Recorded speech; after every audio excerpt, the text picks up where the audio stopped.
So let's talk about what happened this morning where this news came out and there was a video of it. Did you get to watch the video, Gino? A Of little bit.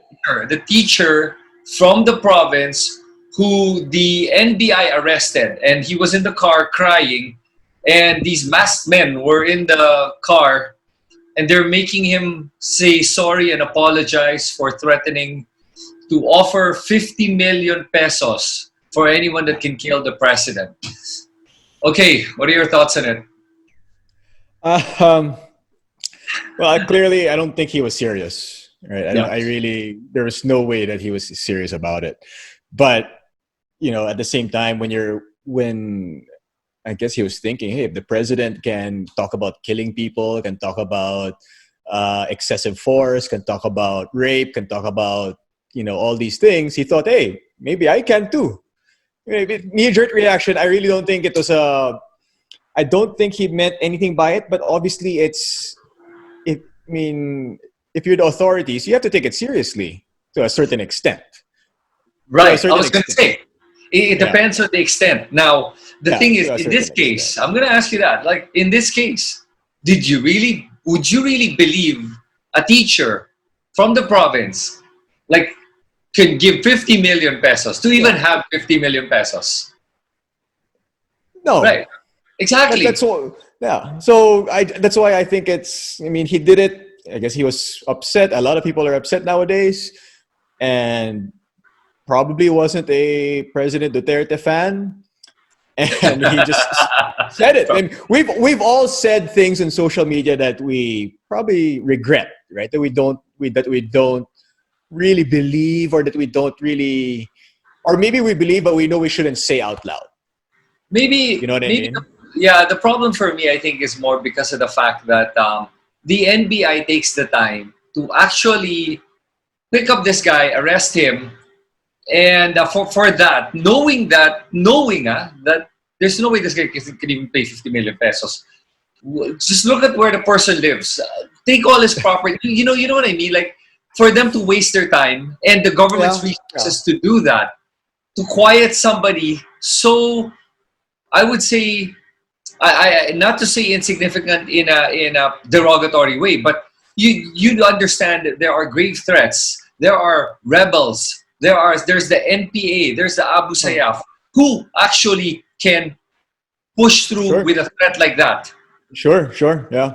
They have the money, the manpower, and the freaking balls to do it. Mm-hmm. Now, versus somebody like this. So parang sa akin, wow, this government, it's barking on the wrong tree now. And I like what you said. Given the fact that Duterte himself always makes threats to kill, and he has, to kill drug addicts, to kill lockdown violators, to kill everyone, to kill, he said so many things about killing so many people.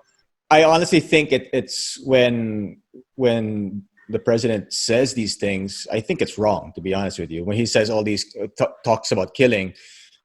So in general, I just think it's wrong, period. So whether it's the president saying it, whether it's a teacher saying it, just don't. Like, you just shouldn't be talking about stuff like this. Right. And so in a way, I actually we should look at the president in higher regard than anybody else. Like, he needs to be more presidential in that sense.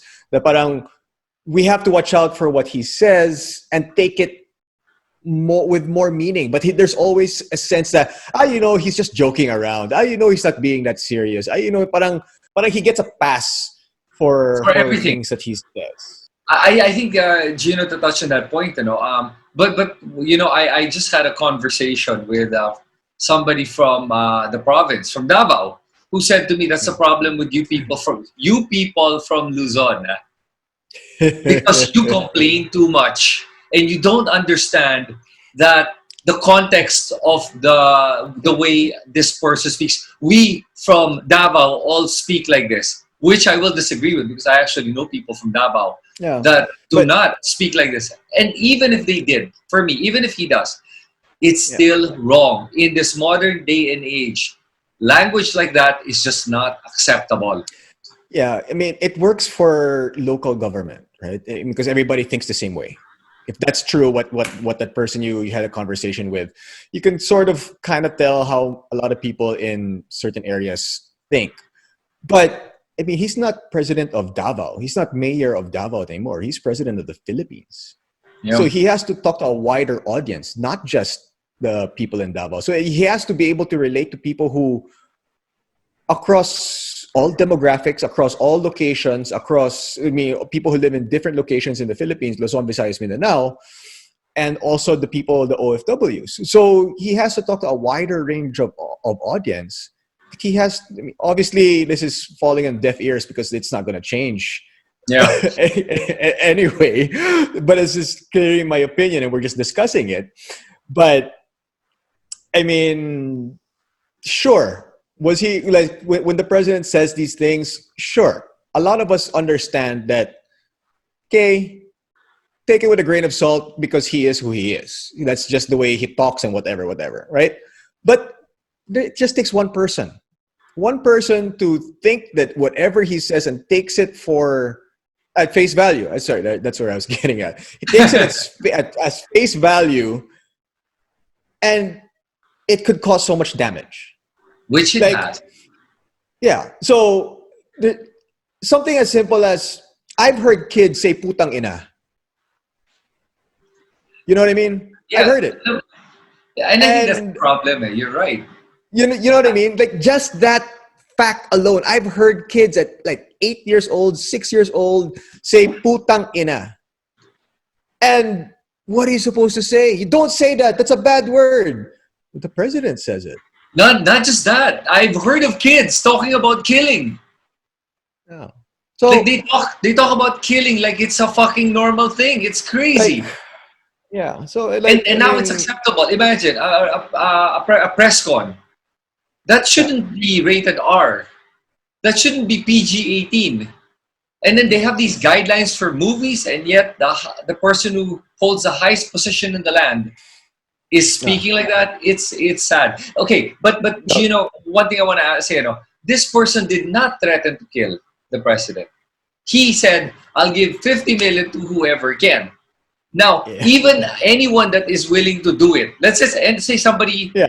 said, "Oy, do you really think that person's thinking, oh, I'll do it because I think he can give me 50 million?" I mean, most people are going to be like, "Can you give me 50 million ba?" Sure, Probably sure. not anyway. So nobody was going to believe that. That's what bothers me about it. And the Yeah, way they sure. made him have a confession, no arrest warrant. I don't think there was an arrest warrant. I hope there is. At least they're valid that way. Number one. Number two, to let him, para to threaten him like that and to make him apologize without counsel, legal counsel. That's already against the law. Without legal Yeah, representation, doing that. yeah. But Um, clearly he didn't know his what rights. his rights are exactly. He didn't know. Um, and I think that's the problem. It's there's a lot of coercion. I mean, if you were picked up by three burly-looking guys who say they're the NBA with probably guns on them, and you don't know where they're gonna take you, you're gonna be pretty worried. You're gonna Sure. probably be confessing to anything because you don't even know if they're gonna take you to a freaking dump site and just drop you there dead. You know, at the Yeah, rate we're going now, man, people are yeah, dying for less. yeah, yeah. It's the wild west nowadays. So it's a little bit scary, a little bit scarier than normal. Usually, probably, maybe under normal circumstances, maybe he would have just requested for his lawyer Yep. or counsel or something. But because of the times that we're in right now, probably a little bit more scared than, mas natakot siguro. But again, regardless of, for me, regardless of whether or not people will believe him, you can still look at it as a threat of some way, right? Like, sure, it may not to a certain degree, maybe a very low degree, Yep. but regardless, it is still saying, it's still a threat. Sure. That's just the way. That's just the way I see it. Yeah. Like, no matter how believable he is, no matter how he's probably just ranting out there in social Yep. media. We've all done it. We've all done it. We've all done it and said things like that, whether pro or anti, and that's probably what it was. And regardless, still the wording of it could have been better. Could have been totally avoided. What's your final conclusion or statement for this one? He's still threatened. At the end of the day, no matter how ridiculous and ludicrous it is still a threat to the president. And was it over the top to go get him like that, or could they just have reprimanded him in his wherever they found him? Probably, but it was just a little. I don't know, man. I think he's still, regardless, he's still threatened the president. At the end of the day, ridiculous threat, but a threat regardless. Okay. So my take on it is a threat is a threat, but at the same time, when you have the president of the Philippines threatening to kill everybody, that kind of like makes you wonder. Wait, I understand that you're the president, but you're threatening to kill your own citizens. And parang everyone's okay with that, and then this guy who is not even believable. Yeah, but I wouldn't say everyone's okay with it, right? Sorry. A certain number of people are okay with it. Yeah. And you have a 24-year-old teacher from the province who threatened to pay 50 million for anyone who can kill the president. Okay, the reaction of the NBI is way over the top.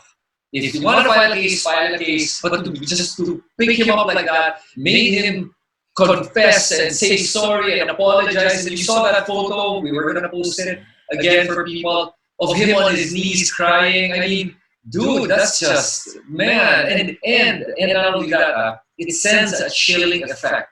Sure.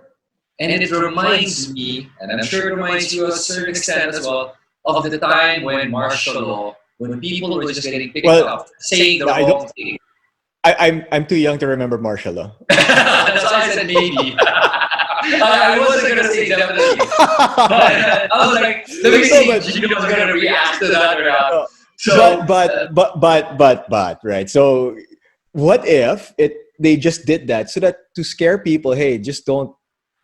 Exactly. Don't. Sure. Right. Gino, I think exactly that's why they even posted the video. Yeah. But for me, I would, if I were, well, I don't think they would do that to just anyone. I think if somebody who had the legal, like a legal background, or maybe somebody with a legal team behind them that can fight this, they probably may not be so brazen about it. I'm hoping, this is what I'm hoping the conclusion would be. I'm hoping that the president will at least maybe say something against what the NBI did to show that, hey, I'm not that bad, and they just became overzealous again. Because sometimes what you will hear the argument is that hindi naman si Presidente yan, why are you blaming him? There's overzealous rank and file people. Sure, that could be the case. That's why the OFW representative who wanted to deport an OFW for speaking against the president got fired from their job for trying to even request a deportation. That was fired. So obviously you saw that there was an overzealous soldier that wanted to kiss ass. But in this case, I'd like to see what they have to say about this. I feel like nothing's gonna happen. I feel it's not a sure. It didn't look good. Like he was on his knees, handcuffed. Was he handcuffed behind? Like his hands? Yeah, he was handcuffed. Yep. Yeah, so I mean the optics were definitely were not good, but I don't think the president is gonna do anything about it. I don't think he's gonna reprimand anyone about it. You don't think he's gonna go to jail for this? That the teacher? Yeah. No, I don't think so. Yeah, I don't think so. I don't even think they have anything to. I think if you even look at it from a legal perspective, it's just not a strong case to put somebody in jail. Yeah, it's a stupid move by him. Yeah, knee-jerk yes. Yeah. But will he? Is it something that you can send him to jail for? I don't think so, naman. I think the authorities outside of the guys who picked him up and forced him to do that will realize, you know what, he just was upset and just had a knee-jerk reaction about something, the ABS situation, and just let him go. And he's probably learned his lesson also anyway. So yeah, but it's kind of sucky though to think, no, na parang there's certain people in the Philippines who can say whatever they want and get away with it, but it's not the same for everyone. right. As a matter of fact, there are a lot of people that are part of the troll army, I would say, that make comments about the vice president and other officials of the land Yeah. in a very threatening manner, and yet Yeah. get away with it. Well, More that's threatening than the this.